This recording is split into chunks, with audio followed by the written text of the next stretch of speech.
Alam mo, pagka proclamation rally, dapat ang ikinikwento mo kung bakit dapat iboto yung mga kandidatong ini-endorse mo. Subalit sinimulan nila sa mali, sa negative campaigning, mabuti na rin yun para masagot natin lahat ng issue na pilit nilang pinagtatakpan, katulad ng korupsyon, yung pagkalat ng illegal na droga, yung patuloy na pagtanggi na sumailalim sa isang open, fair, transparent, and credible hair follicle drug test. Yan ang mga issue na dapat pag-usapan sa nalalapit na eleksyon. Di ba dapat pag-campaign is walang ganon? Kasi dapat kaibigan mo lahat yung gathering votes. At saka alam mo, pagka Pangulo ka na, Pangulo ka ng bawat Pilipino. Hanggat maaari, hindi ka nakikialam sa campaigning. Hanggat maaari, hindi ikaw ang namumuno at nagsisimula ng negative campaigning, ng name calling. But maganda nga rin yun, sinimulan niya, di sasagutin lang ng ating grupo ang mga Duterte senatorial candidates. Binabasa niya lahat, sir.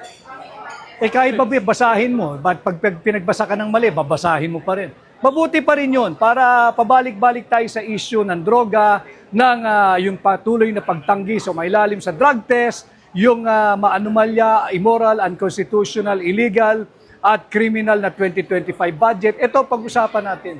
At panatag kami na ang lahat ng kandidato na kasama ko dito sa Duterte senatorial candidates kaya makipag-usap sa taong bayan on issues na talaga namang dapat ay pinag-uusapan. Gagayahin niyo po ba ng laki na yung Duterte senatorial votes yung ganon negative campaigning? Wala sa amin. Sa kabila, sir?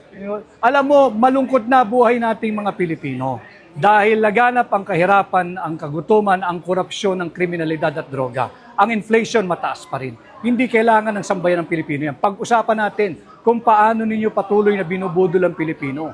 Pag-usapan natin kung gaano kalaki ang ninanakaw ninyo sa kaban ng ating mga Pilipino. Yan ang pag-usapan natin.